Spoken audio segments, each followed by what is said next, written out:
Good morning, ladies. How is everybody doing today? I hope everybody's had a good couple of days since I've last seen you.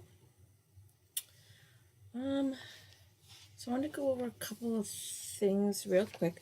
We're going to be talking about traditions today.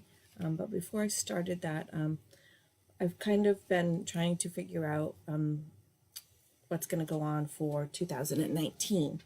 And so one of the things I have told you is we're going to talk about the zodiac signs when at the time of each zodiac.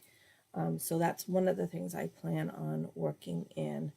Another thing that I was thinking about doing is maybe starting my lives about 15 minutes earlier, possibly a half an hour earlier. I know a lot of you don't catch me live anyway. You watch them on replays, so I'm not sure if that would make a big difference for anybody or not if I went a little earlier. That way, because sometimes I have a hard time fitting everything in kind of the half an hour, and I don't get a chance to show you. I'm gonna turn the volume down. I don't have a chance to show you all the things that I want to show you. I have stones that I've bought that I want to show you, and I just haven't had a chance to go over and things like that. And the other thing I wanted to kind of start to do in January was I have my deck of cards, and so I know where not a lot of people are on the actual live. I can't really do a card reading or a card pull for people, but what I was thinking is maybe like on Tuesday mornings for the group, I would pull a gemstone card, and then on Thursday I would pull a chakra card, and it would just be kind of like a group thing that we would do together. So if anybody is interested in that, just pop in the comments or send me a message or something that says yeah, that's fine, or no, it's not. I don't. This morning I'm drinking some green tea, but drinking it iced. Again, feeling very dehydrated. As most of you know, I'm in the transitioning from mother to crone, and it comes along with so many fun things that are not really fun. And so some days I'm so tired I can't stand it. Other days I can't seem to fall asleep.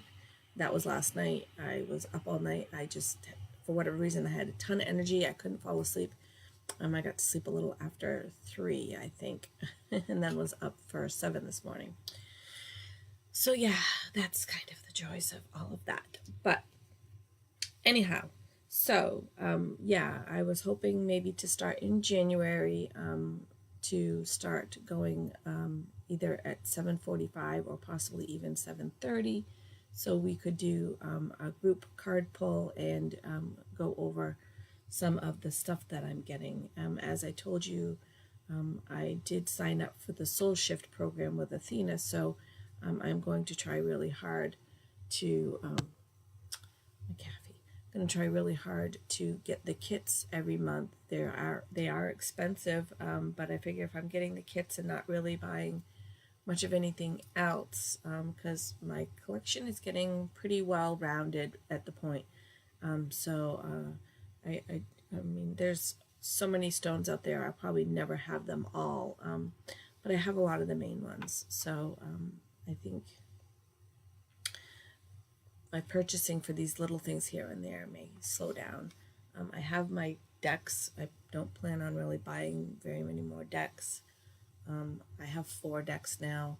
Maybe something will jump out at me or something, but so anyway, the kits are going to be pretty big. There's going to be a lot of stuff in them, and so I'd like to be able to go over the stuff in the kits with you and explain them, besides just say, this was in my kit, wasn't it pretty? I'd like to be able to go over them a little bit with you and explain what's what in the kits and stuff. So anyway, today we're going to talk about traditions. So tradition, I'm sure most of you know, is something that is passed down from generation to generation, is typically a tradition.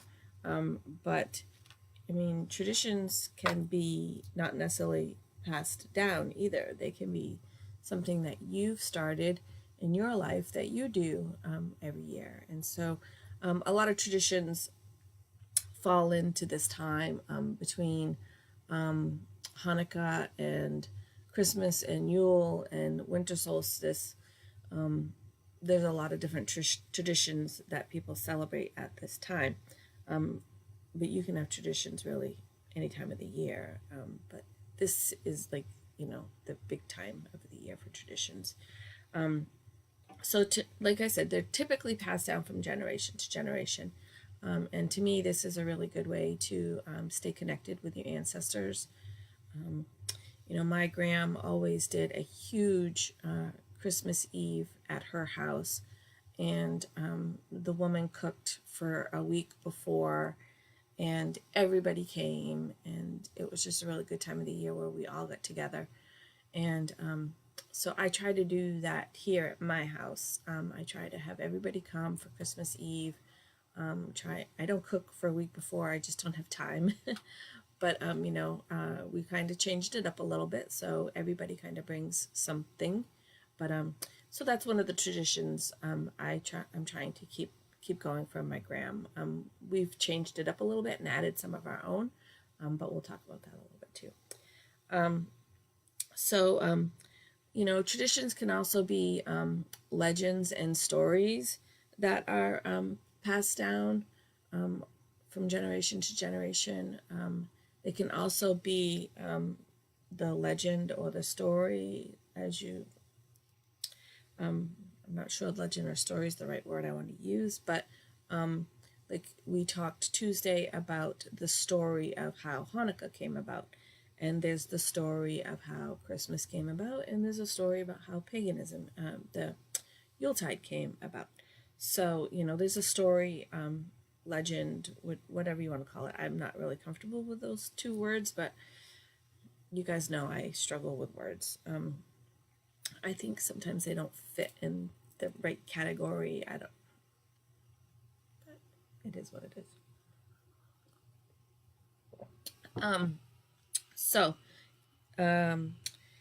So just keeping the traditions, going to honor our ancestors is really important.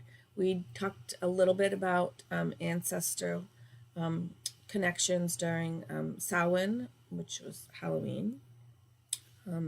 So we did talk a little bit about that and honoring our ancestors, because that's, to me, I think that's really important that we do that.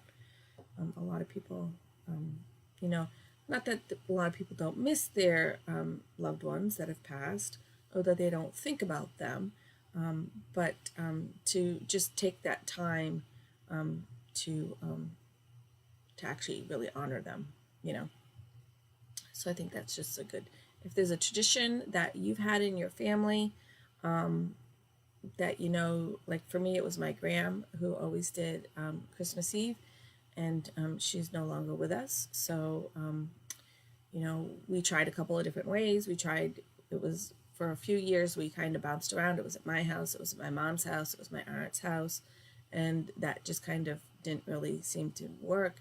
And then everybody's families got really, really big because the kids had kids who had kids, and so it was just really hectic. So I decided I wanted to have it here at my house with my parents, my in-laws, and my kids, their significant others, and my grandkids. So it's a pretty full house, but it's something that I look forward to every year. It's hectic and it's crazy and it's loud and it's messy, but I love it. So, that's a way for me to honor what my grandma was trying to do, because I think she probably felt the same way. She probably had a ton of cleaning to do after we all left her house, and dishes and who knows what else. So I think she probably just really loved it because she did it every single year, and she took a lot of time in her cooking and planning. So I'm trying to carry that on for her.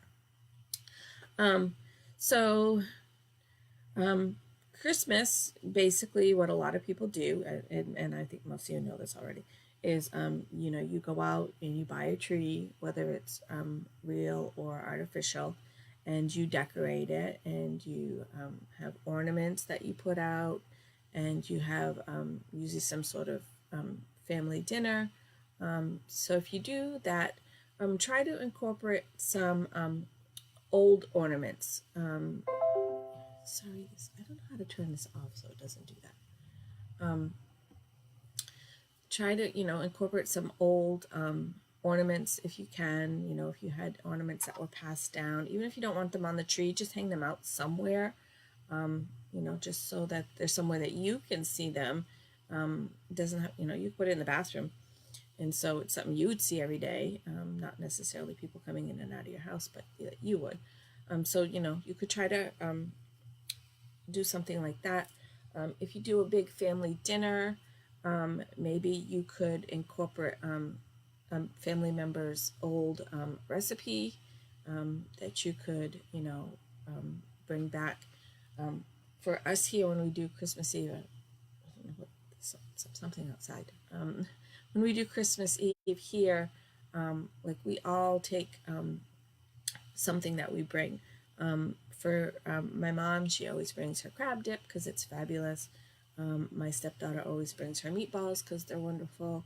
My mother-in-law always brings her brownies. So that's kind of like our tradition. We have things that we really like, and we look forward to having those at that time of year as well.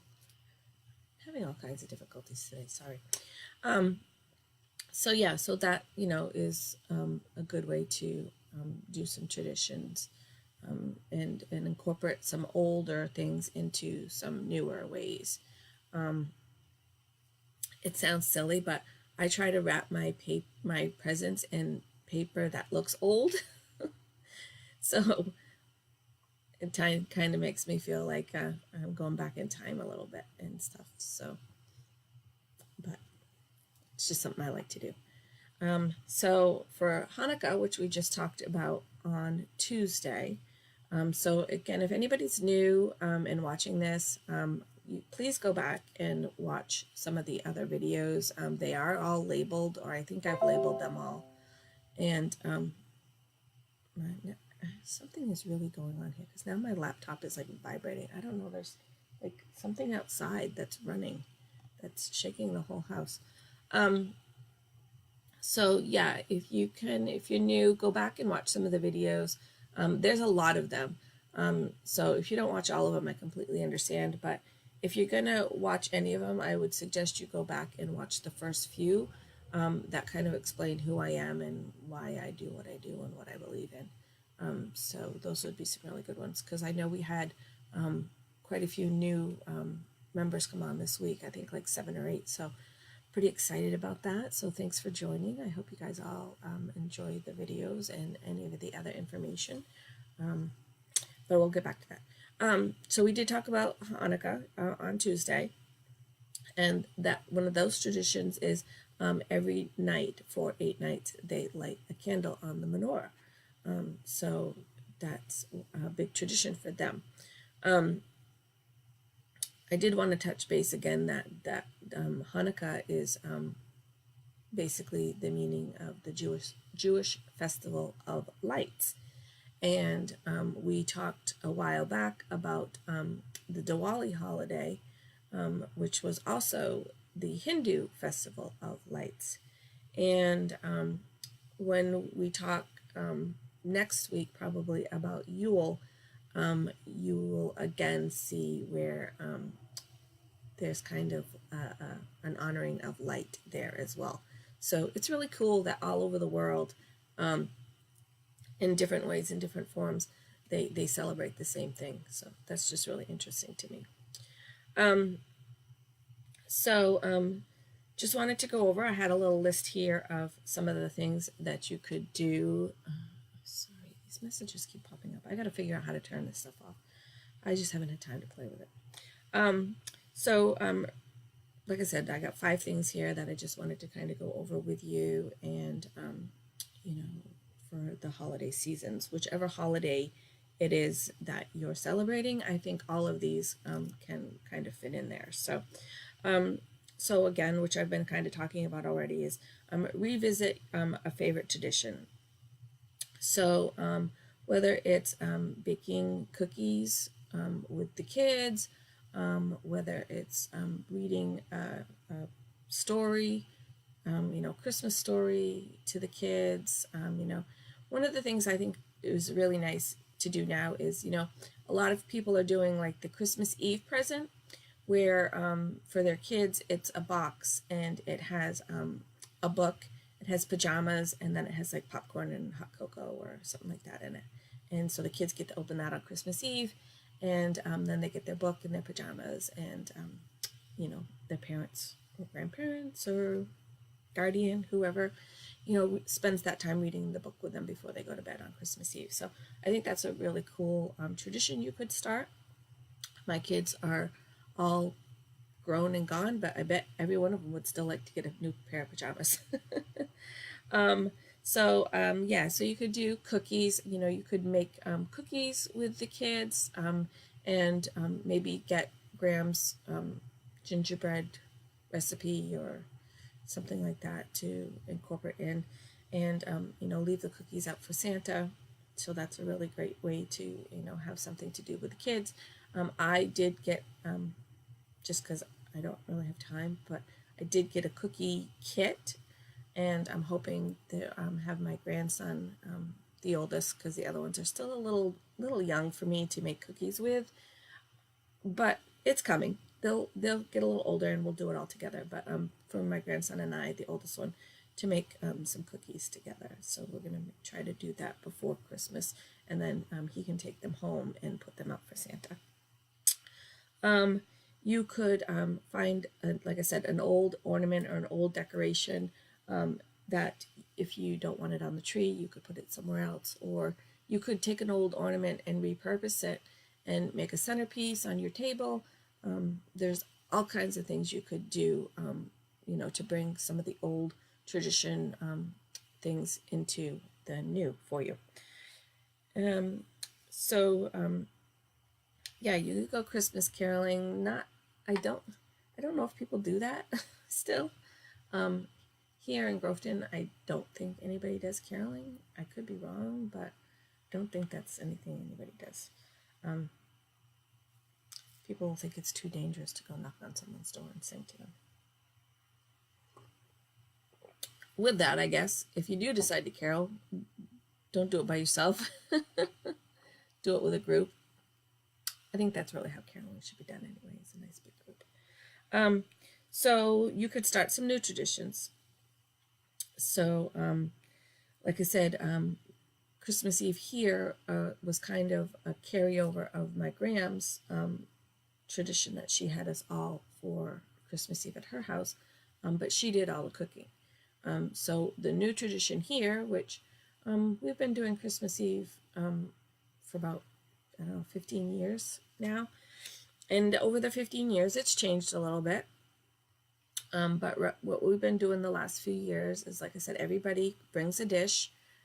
So then all the favorites get brought on that night, and everybody has something to look forward to. People spend all year waiting for my mom's crab dip. Things like that. So just kind of make it special with some different recipes, and have everybody make something and bring something, and that way everybody's kind of represented that way. So that's kind of a neat idea. We've also kind of incorporated the ugly sweater aspect of it, but it's really just ugly Christmas leggings, Christmas socks, Christmas hats, whatever we can kind of do. We kind of just try to make it fun that way for us too. The kids really like that. So you can, like I said, you can, start a new tradition. So like I said, we've been doing Christmas Eve for about 15 years, which sounds like a really long time, but it is a new tradition. It's a tradition that was carried over from my grandma. So it's also an old tradition. So, there's a lot of things that you can incorporate that way. Like I said, you can, do the Christmas stories with the kids again. If you haven't done that before, you could do the Christmas Eve present with the pajamas and the book, and start something like that. Or you could do the pajamas and the snack and stuff, and then maybe you've got a old book that was a grandmother's or grandfather's or aunt or uncle's, something that's an old book that you could pull out that's got Christmas stories or something like that. Or maybe there's just a story that a family member used to tell you and you remember it, and you can sit and tell the kids. So, there's all kinds of ways you can incorporate new traditions with an older tradition. Um, so, you can make crafts. There's all kinds of different crafts you can do. I'm going to be doing a craft where I'm going to be making a candle, which I'm going to be putting out on Christmas Eve. And so it's real simple. I just bought, I'll show you. I just bought a jar from the dollar store for the candle to go in. And originally I was looking for a clear one, but I thought the red inside was just really cool. And then I bought, again, at the dollar store, so you can do this stuff really cheap, I bought cinnamon sticks. And I'm going to take my glue gun and glue them all the way around the whole candle. And then I got this really neat red ribbony, kind of glittery, shimmery ribbon that I'm going to tie around it and put a little bow on. And I love keys, and so I have an old little key that I'm going to tie on there with the bow on there. And then when the candle inside is lit, it's going to have that nice red glow from inside, but it's also going to warm up the cinnamon sticks. And again, this was pretty much all stuff I got at the dollar store or that I already had.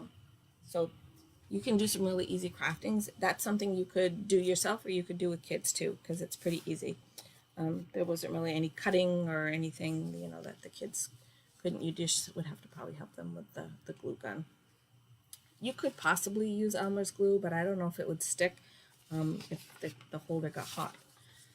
So another tradition you can do, if you haven't done it before, it's something you could do now, is give back. There's always, where we live, there's not like a lot of soup kitchens, I don't think, and I could be wrong, but I know there is a church in Lancaster that does some free meals, so you could give some time there. If you can't really give time, because I know holidays are busy, crazy, maybe you got some food that you could give to a food bank. There's always Toys for Tots. Here in Groveton, our fire department does a Santa at the station, and so they, are always taking donations for toys. So there's always some place. And, even that, if you have a homeless shelter, maybe you could bring over a bag of clothes that you don't really wear anymore. So there's all kinds of things you can do at this time of year. Sorry. I think a good thing to do is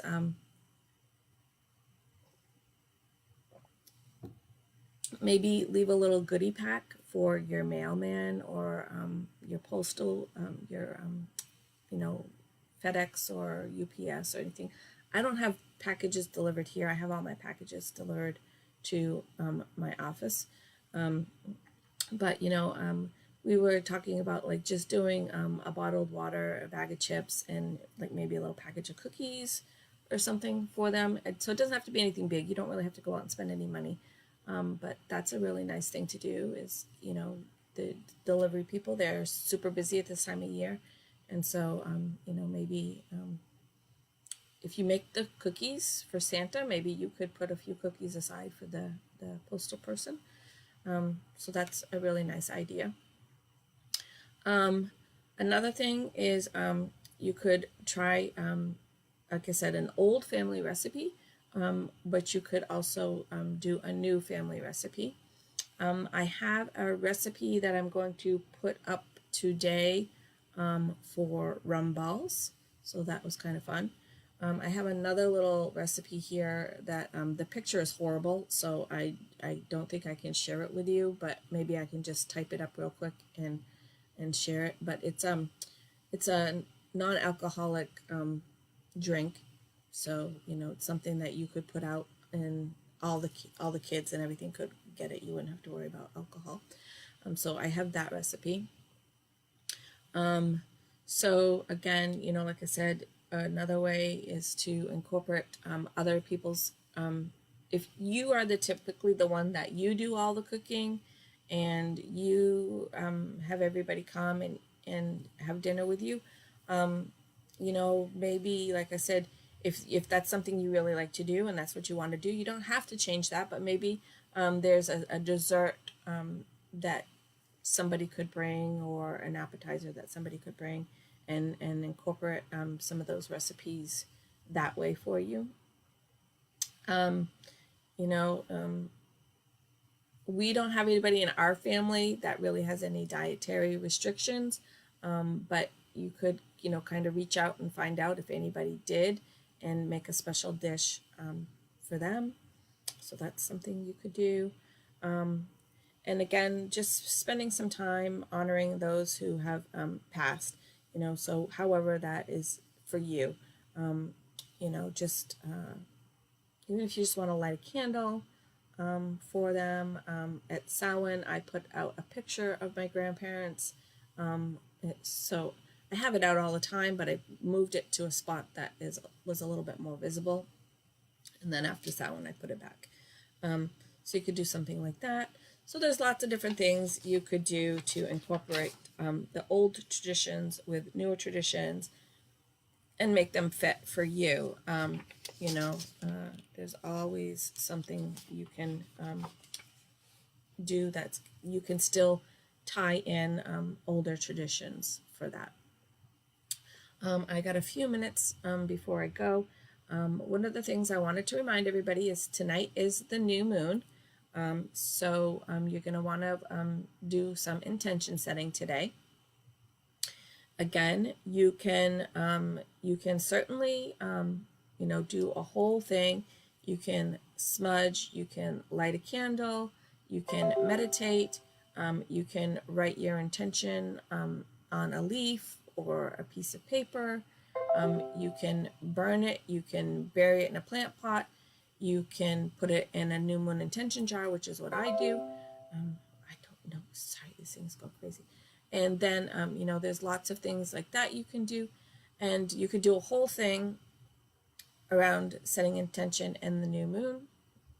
Or it could simply just be setting for a few minutes. And I got like all these things that are going off here. It could be simply setting for a few minutes and just, thinking about something you want to do, something you want to work on, whatever that may be. We worked a little bit in November for gratitude. So maybe for December, you might want to focus on giving and receiving love. So that would be something that we could work on in December. But it doesn't have to be. It can be anything you want. That's what I'm going to work on for December. I've already know what I'm going to plan on for January, because again, January is kind of that time of year where everybody sets their New Year's resolutions kind of thing. So that's kind of going to work into my my intentions for the new moon for January. So December I'm going to work on giving and receiving love, because I think it's very important that we do that, as well as giving actual gifts. You don't have to. The gift doesn't have to be big, doesn't have to be expensive, doesn't have to be anything fancy. Just can be homemade. So Christmas is really not supposed to be about the presents, which is kind of what our industry has done to us. it's all about who got the biggest present, who got the best present, who got the most expensive present. And it's really not about that. You know, I have a big family, so I can't spend a lot on everybody, but I spend a lot of time really thinking about what I want to get each person, and making it feel like it's for them. I didn't go out and just buy 10 sets of mittens and hats and give everybody one. You know, if you need mittens and hats, that's fine. But I try to make it, individualized, and everybody gets something that I feel is for them. But it's not expensive. I don't spend a lot of money because, like I said, I can't.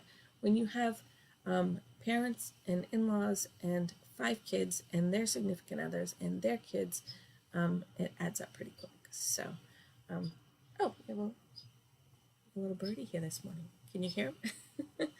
All right. So, yeah, so just do your new moon intention tonight. Like I said, if you don't want to do a whole ritual thing, that's perfectly fine. You don't need to. I think the most important part of new moon intention is just taking the time to sit for a few minutes, think about what it is you want to work on, because acknowledging it is a big part. And then, just making sure that over the month that you're focusing back on that intention. Whether, I don't know, put a sticky note on your fridge if that works for you. Whatever you want to do. I have my tattoos that I like. Just a really good visual reminder of, for me, all kinds of things. To be kind, to remember my intention, to work on all kinds of things for me. So it's just a really nice thing right here to, when I see it, to be like, oh yeah, gotta work on that. So that is pretty much it for today. Like I said, I don't have time to go over the new stones I got for you and stuff. So that's why I was hoping to maybe, start these lives a little bit earlier. Because I know, again, most of you don't pop on and watch them in the morning. You watch them sometime later. And again, if you do watch it, just give me a thumbs up, a heart, a comment, something, so I know that you guys are watching, that I'm not just talking to myself. The crazy lady that talks to herself with her crystals. All right, so gotta go. Hope everybody has a really great day. And as always, remember to be kind. Your kindness could change somebody else's day, including your own. So thanks. Have a great day.